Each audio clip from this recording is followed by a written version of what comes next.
17h37, l'heure de la revue de presse. La revue de presse de Samuel Etienne. Bonjour Samuel. Bonjour Maxime, bonjour Céline. Bonjour. Bonjour à tous. Officiellement, il n'est toujours candidat à rien et pourtant il ne cesse de faire la une des journaux. Cet été, c'est Nicolas Sarkozy. La une pour ses vacances, on en parlait la semaine dernière. La une pour sa stratégie pour 2017, on en parlait hier. Et la une encore ce matin, Europe 1, vous en parlez à l'instant dans le journal d'Émilie Bonneau, mais cette fois c'est bien plus fâcheux pour une nouvelle enquête qui le vise. Je vous en parle dans un instant. De même, c'est mon petit sommaire, des livres de propagande islamiste en vente libre dans les hypermarchés en France, de Paris envahi par les rats, mais aussi de ce tour de France gourmand du Figaro que j'aime beaucoup. Je vous parlais déjà hier de la Turgoule normande. Au menu ce matin, la galette bretonne. Mais avant tout cela, Samuel, les violences à Pôle emploi. C'est le Parisien aujourd'hui en France qui le révèle ce matin. Il n'y a pas que le chômage qui explose dans notre pays, il y a aussi les agressions contre les agents de Pôle emploi. 8442 agressions en 2013, 13% d'augmentation en un an. Allez lire le Parisien et ses témoignages d'agents. Là, une gifle assénée par un chômeur. Là, un ordinateur projeté contre un mur. Là encore, un couteau brandi en cours d'entretien. Pourquoi ces violences et pourquoi leur hausse? Plusieurs raisons. La hausse du chômage, bien sûr, les nerfs parfois vifs des demandeurs d'emploi, mais aussi des règles pas toujours acceptées comme c'est trop perçu que doivent rembourser certains chômeurs. Et puis, il y a aussi la logique d'économie dénoncée par les syndicats. Toujours plus de chômeurs et moins de moyens pour s'en occuper. Du coup, écrit le Parisien, ces agents de Pôle emploi deviennent les victimes collatérales de ces tensions. Résultat, ont fait leur apparition sous le bureau des agents, des boutons paniques pour une alarme silencieuse lorsqu'ils se sentent en danger. Puis un responsable de Pôle emploi explique aussi que les bureaux d'accueil donnent sur une zone de dégagement permettant aux agents de se sortir d'une situation difficile, étonnant, alarmant, à quand les sacs de sable et les tranchées à Pôle emploi. On reste un instant encore, Samuel, avec le Parisien. L'information est reprise par tous les médias ce matin, c'est ce qu'on appelle un scoop. Nicolas Sarkozy, visé par une nouvelle enquête, cette fois sur le financement de sa campagne de 2007. Alors je ne vais pas revenir sur le contenu de ces révélations. Europe 1 vous les a largement expliquées ce matin, de nouveau encore dans le journal, il y a quelques minutes, d'Émilie Bonneau. Je m'arrête juste un instant sur la photo choisie par le journal pour sa une. On est loin du Paris Match de la semaine dernière, le soleil, le scooter sans casque, Carla tout sourire à l'arrière. Cette fois, l'ancien président est seul, cravate noire, comme le regard, barbe de 3 jours, je crois qu'on a compris le message. Sarkozy a des soucis. Je voulais aussi vous signaler la une de La Croix, qui n'était sûrement pas au courant du scoop de ses confrères, mais cela ne lui empêche pas de mettre en plein dans le mille ce matin avec ce dossier Argent et politique, changer les pratiques. Le journal qui lance 7 idées pour assainir le financement de la vie politique dans notre pays. Je vous invite à les découvrir, ces 7 idées, c'est fort intéressant, dans La Croix. Argent, toujours argent en Argentine. Plusieurs de vos journaux s'inquiètent en effet ce matin pour ce pays au bord du gouffre financier. En effet, ce soir, à minuit, l'Argentine sera déclarée en faillite, un pays en faillite, si elle ne trouve pas un accord avec les fonds vautours qui ont racheté une partie de sa dette. Libération nous montre, allez voir la photo, ces affiches collées en ce moment dans les rues de Buenos Aires et qui disent « Basta buitres », ça suffit, les vautours. Mais au fait, c'est quoi un fonds vautour? Eh bien, Libération explique, c'est un fonds financier, le plus souvent américain, qui rachète à vil prix de la dette d'État, des entreprises, ce qu'on appelle aussi des titres zombies, des titres qui valent plus grand-chose, sauf que ces fonds vautours, à coup d'action en justice, font tout pour forcer ces entreprises, ces États, à rembourser leurs dettes. On dit souvent que la finance n'a pas de visage, que ces acteurs agissent dans l'ombre.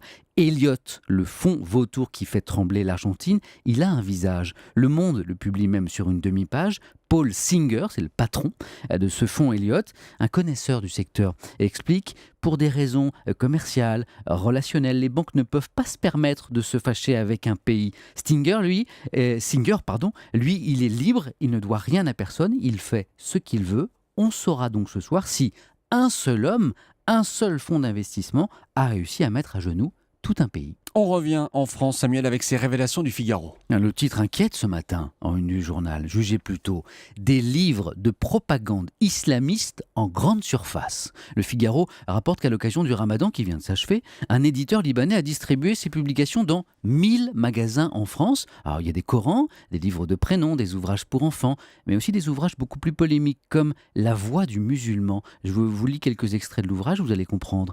Il faut que tous les musulmans s'équipent de toutes sortes d'armes.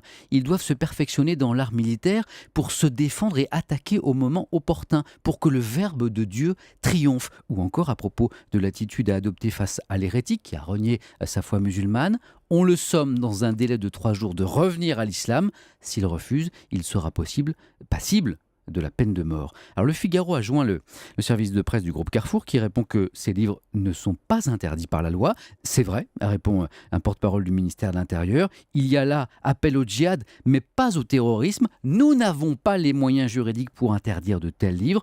Quant à l'éditeur libanais, il parle de 2 ou 3 pages qui peuvent être sujettes à mauvaise interprétation et se félicite des résultats de cette opération commerciale. Autres inquiétudes dans le Parisien, mais cette fois il est question d'hygiène. Oui, pardon, je passe du coq à l'âne, ou plutôt du coq au rat. Les rats qui envahiraient Paris en cet été 2014. Le célèbre musée du Louvre, notamment, vient de déclarer une guerre totale aux rats. Il faut dire que les touristes se plaignent d'en croiser dans le jardin du musée en plein jour. Des rats hardis, donc, qui n'ont manifestement pas peur de l'homme, attirés par les restes de pique-nique, quand ce ne sont pas les gens eux-mêmes qui donnent à manger directement aux rats, constate un spécialiste de la chasse aux nuisibles qui parle d'un effet Ratatouille, vous savez, le petit Le rat. dessin animé. Voilà le personnage de Disney. Révolution, le rat serait devenu sympathique aux yeux des enfants notamment. Alors notre spécialiste, il s'appelle Marcel, s'inquiète, parle de spécimens désormais gros comme des chats à force d'être engraissés. C'est répugnant. Oui, puis il y a de quoi inquiéter aussi. Pas de panique si vous en croisez un pour le faire fuir. Vous savez ce qu'il faut faire, Maxime ? Non ? Marcel dit qu'il faut taper du pied. Taper du pied par terre. Je sais pas si on l'entend, mais je tape du pied. Je sais pas s'il y a des rats ici. Normalement, Maxime, ça doit suffire. Normalement. Ce matin, Samuel, grâce à vous, nous poursuivons, je ne sais pas si je dois dire grâce à vous d'ailleurs, nous poursuivons notre Tour de France gourmand. Pardon, je ris encore de votre tapage de pied. Oui, Tour de France gourmand, entamé avec le Figaro hier. Vous vous souvenez, c'était la Turgoule. Oui, Turgoule normande. Aujourd'hui, c'est la galette de blé noir, la galette bretonne, œufs, jambon, fromage, ou juste avec une noix de beurre salée, bien sûr, pour les puristes. Bon, le journal donne un peu dans le cliché avec ce titre: en Bretagne, des galettes comme si l'an pleuvait, oubliant le célèbre dicton breton: en Bretagne, il ne pleut que sur les cons. D'ailleurs, le Télégramme, journal breton, signale qu'en ce moment, c'est sa une ce matin, il fait grand beau dans toute la région. Et puisqu'on parle d'idées reçues, vous lirez sur le site Rue 89 la suite de cette série d'été sur ces trucs 100% faux que vous avez toujours cru. Exemple, il est faux d'affirmer que l'homme n'utilise que 10% de son cerveau. C'est vrai, ça fait rêver, cette idée. On se dit, mais qu'est-ce que je serais intelligent si j'utilisais les 90% qui restent.